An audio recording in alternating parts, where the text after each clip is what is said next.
Bonjour et bienvenue dans la troisième vidéo de la série de leçons sur les tableurs.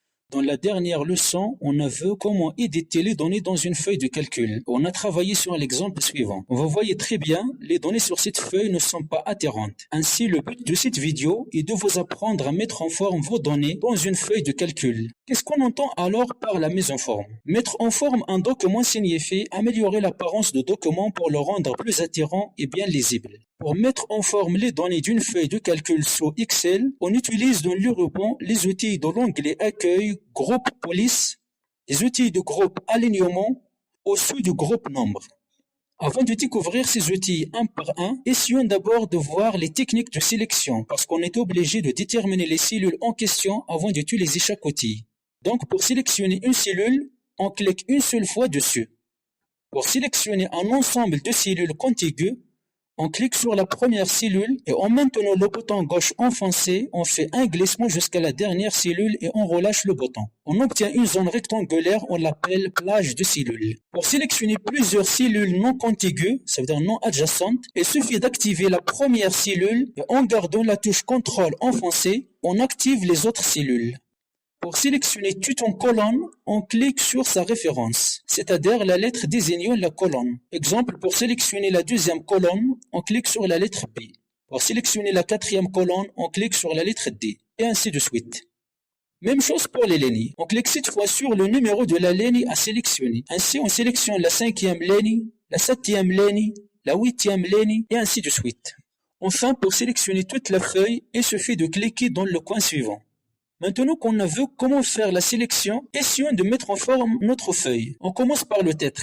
Donc, on active la cellule et dans le groupe police, on utilise cet outil pour modifier le type de police. On clique donc sur le petit triangle à droite pour dérouler la liste des polices et on clique sur 1 pour l'appliquer au titre. L'outil suivant sert à modifier la taille de police. De la même manière, on clique sur le petit triangle à droite et on choisit une valeur. On peut utiliser aussi ces deux outils pour modifier la taille de police. Le premier pour augmenter la taille et le deuxième pour la réduire. L'outil suivant met les données sélectionnées en gras. Le suivant les met en italique. Celui-là pour ajouter un soulignement. Et pour modifier la couleur de police, on utilise l'outil suivant. On clique donc sur le petit triangle et on choisit une couleur dans la palette des couleurs suivantes. On peut faire la même chose avec la date. De la même manière, on active la cellule et on modifie la police, la taille, mettre en gras, souligner et changer la couleur de police. On passe maintenant au tableau, on sélectionne les cellules et on utilise les mêmes outils. Pour ajouter une couleur à l'arrière-plan des cellules, on utilise l'outil suivant, couleur de remplissage, et on choisit une couleur. Juste une remarque, et comme vous le voyez très bien, les données ne sont pas bien alignées dans les cellules. Alors pour modifier l'alignement des données, on utilise les outils du groupe alignement. On peut ainsi aligner les données soit horizontalement, c'est-à-dire à gauche, au centre ou à droite de la cellule, soit verticalement en les alignant en bas, au centre ou en haut de la cellule.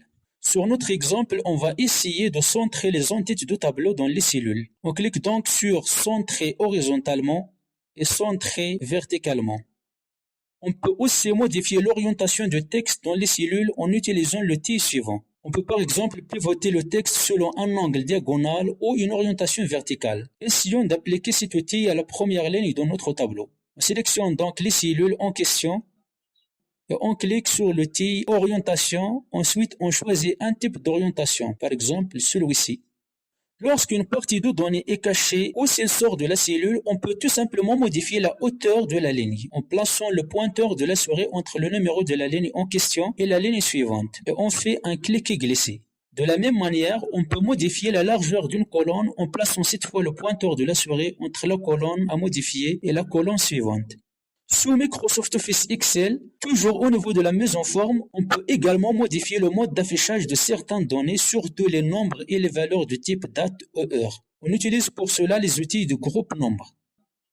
On peut ainsi appliquer un format de divise pour les valeurs monétaires. On peut afficher une valeur en pourcentage. On peut utiliser un séparateur de milliers. On peut ajouter ou réduire des chiffres après la virgule dans une valeur numérique et ainsi de suite. Pour accéder aux autres formats, on utilise cet outil, format de nombre. Allons maintenant à la deuxième feuille. C'est un exemple d'une facture et essayons d'utiliser ces outils. On commence par le format de la date. On clique donc sur la cellule et dans le groupe nombre, on clique sur format de nombre, ensuite autre format numérique. De la boîte de dialogue suivante, à gauche, on sélectionne la catégorie date et à droite, on choisit un mode d'affichage qui nous plaît. Ensuite, on valide par OK. Un autre exemple, on a dans ce tableau des valeurs représentant les prix unitaires d'un ensemble des articles. Si on veut ajouter une unité monétaire à côté de ces valeurs, il est déconseillé d'utiliser le clavier pour ne pas avoir des valeurs de type texte. Et par la suite, on aura des erreurs avec les calculs. La solution alors est de sélectionner les cellules, aller dans le groupe nombre et choisir une unité grâce à cet outil. Si vous n'avez pas trouvé l'unité désirée, comme DH dans mon cas ici, ne vous inquiétez pas, on peut l'ajouter en modifiant les paramètres de notre système d'exploitation Windows. On va donc dans le panneau de configuration, ensuite Région. Sous l'onglet Format, on clique sur le bouton Paramètres supplémentaires. En fin de la zone Symbole monétaire, on saisit le symbole à ajouter, en l'occurrence DH. Ensuite, on clique sur OK, puis OK. On revient maintenant à notre classeur et on va trouver l'unité dirham ajoutée dans la liste. On va la choisir alors. Passons au dernier exemple.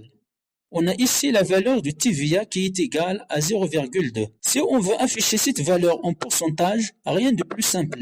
Il suffit d'activer la cellule et cliquer sur l'outil stèle de pourcentage et le tour est joué. Juste une remarque, au niveau de Microsoft Office Excel, pour connaître la fonction d'annoter quelle qu'elle soit, il suffit de pointer cet outil, attendre une seconde et on voit des explications sur l'outil sous forme d'un infobulle. Pour effacer les améliorations apportées à une cellule, on active la cellule en question et on utilise l'outil suivant qui se trouve dans l'onglet Accueil, Groupe Édition. Et on choisit l'option Effacer le format. Ça nous permet de revenir à l'apparence initiale. Une dernière chose à ne pas oublier, lorsqu'on veut annuler les dernières actions effectuées sur notre feuille, on clique sur l'outil Annuler dans la barre d'outils Accès rapide. C'est un outil très utile et très utilisé parce qu'il nous sauve la vie dans pas mal de fois. Je vous laisse découvrir les autres outils par vous-même. Et sur ce point, je termine cette vidéo et je vous dis à bientôt dans la 4e vidéo. Salut!